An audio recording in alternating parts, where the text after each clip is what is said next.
काली अमावस की रात थी। चारों ओर सिवाय हवाएं और शोर के अलावा कुछ भी नहीं था। राजन को आज घर लौटने में देर हो गई थी। रात के सन्नाटे को वो अपनी साइकिल से चीरता हुआ चला जा रहा था। वो गांव की नदी तक पहुंचा ही था कि तभी उसे नदी के पास एक काला साया दिखाई दिया जो नदी के किनारे पानी को घूरे जा रहा था। इतनी रात को नदी के पास देखकर राजन के ना जाने क्यों रोंगटे खड़े हो गए। उसे ऐसा महसूस हुआ मानो उसके पैर साइकिल के पैडल पर जम गए हो।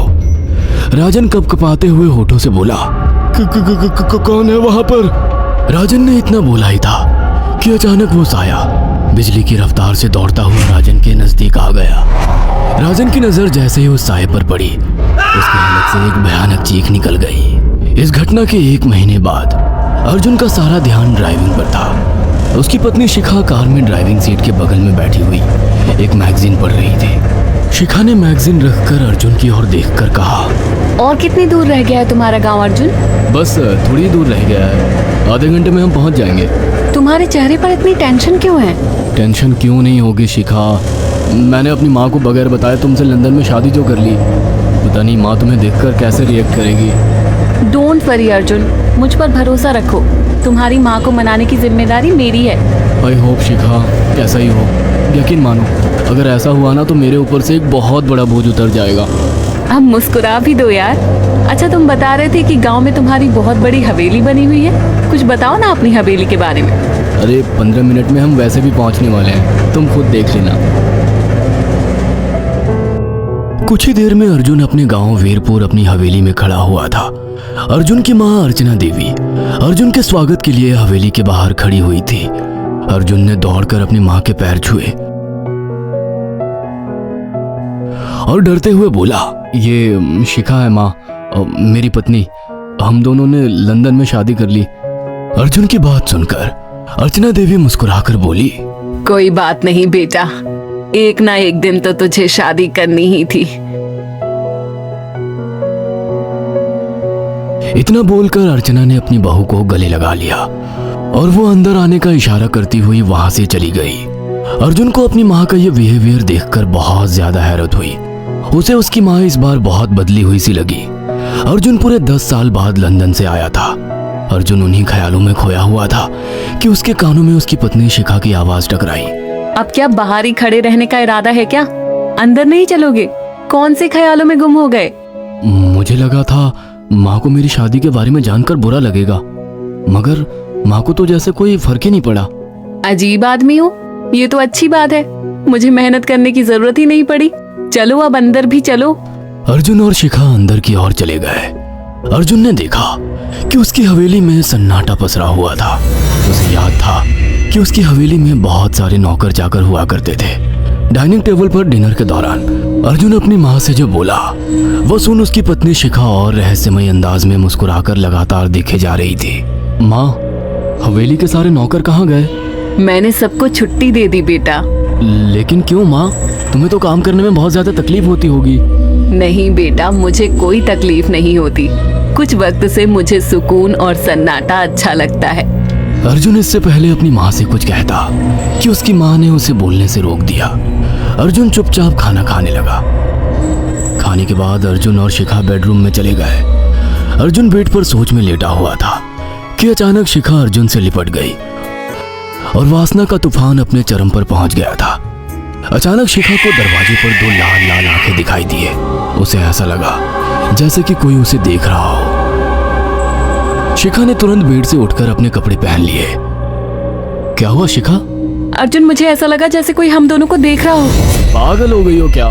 हवेली में सन्नाटा पसरा हुआ है, एक भी नौकर चाकर नहीं है। तुम्हें वहम हुआ होगा। तुमने तो सारा मूड खराब कर दिया शिखा, अब सो जाओ। उस रात अर्जुन तो गहरी नींद में सो गया, मगर शिखा की आंखों से नींद कोसों दूर थी। अगली सुबह शिखा जल्दी उठकर किचन की ओर चली गई, मगर उसने देखा कि उसकी सास अर्चना नाश्ता तैयार कर चुकी थी। माँ, आपने तकलीफ क्यों की? मुझे बुला लेती आप। शिखा की बात सुनकर उसकी सास अजीब से अंदाज में शिखा की ओर देखने लगी। उनके देखने के अंदाज में पता नहीं ऐसा क्या था कि शिखा को अपने रोंगटे खड़े होते हुए महसूस हुए। अर्चना धीरे धीरे करीब कदमों से शिखा के करीब आकर बोली, कोई बात नहीं बेटी, तुम्हें अब यहीं रहना है। तुम सिर्फ मेरे बेटे के साथ प्यार से रहो और जल्दी से मुझे एक पोता दे दो। काम की चिंता मत करो, वो सब मैं कर लूंगी। कुछ ही दिनों के बाद अर्चना गर्भवती हो गई। उसे हवेली में रहते हुए 6 महीने से ज्यादा वक्त हो चुका था और इन 6 महीनों में उसने नोट किया कि जब से वो गर्भवती हुई है उसकी सास अचानक से आकर उसके पेट पर हाथ फेरने लगती और अजीब से अंदाज में उसके पेट को घोरने लगती। शिखा ने तंग आकर अर्जुन से कहा, अर्जुन, मुझे तुम्हारी माँ का बिहेवियर बड़ा अजीब लगता है। तुम्हारी माँ जब देखो मेरे पेट पर आकर हाथ फेरती रहती है। अरे माँ को अपने पोते के आने का बेसब्री से इंतजार है शिखा, इसमें अजीब लगने वाली क्या बात है? मैं तुम्हें कैसे समझाऊं? मैंने माँ की आंखों में एक अजीब सी चमक देखी है। कैसी चमक? शिखा के मुंह से अचानक से एक अल्फाज निकल गया, जैसे किसी डायन की आंखों में होती है। शिखा की बात सुनकर अर्जुन का गुस्सा 7वें आसमान पर पहुंच गया। वो गुस्से से चीखते हुए बोला, खबरदार शिखा, आगे एक शब्द मेरी माँ के खिलाफ मत निकालना, नहीं तो मुझसे बुरा कोई नहीं होगा। तुम्हें शर्म आनी चाहिए शिखा। जब से तुम यहाँ पर आई हो तब से मेरी माँ तुम्हारी कितनी चिंता करती है। वह तुम्हें समय से खुद नाश्ता बनाकर देती है, खाना देती है, यहाँ तक कि हवेली की साफ सफाई भी वो अकेली करती है। क्या बोलूं अब तुमसे, शर्म आती है मुझे तुम्हें अपनी पत्नी कहते हुए। इतना कहकर अर्जुन गुस्से से कमरे से निकल गया। शिखा अर्जुन से बहुत कुछ कहना चाहती थी मगर कह नहीं पाई। उसने महसूस किया था कि चाहे कितनी भी तेज आंधी और तूफान आए मगर हवेली के अंदर धूल की एक परत तक नहीं जमती थी और दिन ब दिन अर्चना के चेहरे की झुर्रियां कम होती जा रही थी। ऐसा लगता था मानो वो जवान हो रही हो। शिखा के अब 9 महीने कंप्लीट हो चुके थे और एक रात अचानक उसे प्रेगनेंसी पेन होने लगे। वो दर्द से तड़पने लगी। ये देखकर अर्जुन घबरा गया। वो दौड़ा दौड़ा माँ को बुलाकर लाया और बोला, माँ, हमें तुरंत शिखा को किसी अच्छे हॉस्पिटल में एडमिट कराना होगा। अर्जुन ने देखा कि उसकी माँ ने उसकी बात को सुना ही नहीं। वो तो बस शिखा के गर्भ की ओर आंखें फाड़ फाड़ कर देखी जा रही थी। अर्जुन एक बार चिल्लाकर कहा, माँ, हमें शिखा को इसी वक्त हॉस्पिटल में एडमिट कराना होगा। नहीं, शिखा की डिलीवरी हॉस्पिटल में नहीं, इसी हवेली में होगी। लेकिन इस हवेली में आपके और मेरे अलावा कोई नहीं है। तभी शिखा दर्द से तड़पने लगी। अर्चना ने अपने बेटे को धक्के देकर कमरे से बाहर निकाल दिया और दरवाजा बंद कर लिया। अर्जुन हक्का बक्का रह गया। अर्जुन दौड़ता हुआ गांव की ओर गया। उसने देखा कि गांव में एक पेड़ के नीचे गांव के सभी बुजुर्ग इकट्ठे थे। उनके हाथों में जलती हुई मशालें थीं। अर्जुन उनके पास पहुंच गया और बोला, मेरी मदद कीजिए, मेरी बीवी को प्रेगनेंसी दर्द हो रहे हैं। आप प्लीज किसी दाई को बुला लीजिए, जितना पैसा चाहिए देने को मैं तैयार हूँ। तभी उसके कानों में गांव के सरपंच की आवाज टकराई, बेवकूफ लड़के, तू अपनी बीवी को एक डायन के यहाँ पर मरने के लिए छोड़ आया। क्या कहना चाहते हैं आप जानते हैं आप क्या कह रहे हैं? वही जो तू सुन रहा है। तेरी माँ एक डायन है। इन गांव वालों के हाथों में जो मशाले देख रहा है ना, हम तेरी ही हवेली में आग लगाने जा रहे थे। तेरी माँ ने इस गांव में ना जाने कितने नौजवानों को मार कर खाया है। तेरी माँ एक डायन है। लगता है आपका दिमाग खराब हो गया है। आप जानते भी हैं मैं कौन हूँ?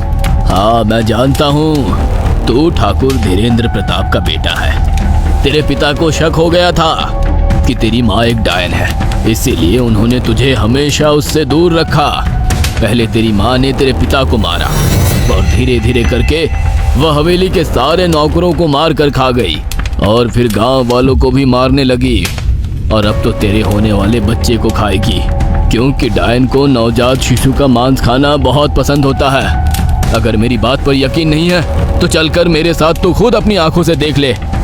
इतना कहकर सरपंच अर्जुन को लेकर हवेली की ओर चल पड़ा। उसके पीछे कई लोग थे जो जलती मशाले पकड़े हुए थे। हवेली के अंदर घुसकर उन्होंने उस कमरे के दरवाजे को तोड़ दिया जहाँ पर शिखा थी। कमरे का मंजर देखकर अर्जुन के रोंगटे खड़े हो गए। उसने देखा कि उसकी माँ एक बेहद भयानक रूप में उसके बच्चे का मांस खा रही थी और उसकी पत्नी शिखा फर्श पर मरी हुई पड़ी थी और पूरा फर्श खून से लाल था। अर्जुन को अपनी आंखों पर यकीन नहीं आ रहा था कि तभी उसकी माँ उसके ऊपर झपटी।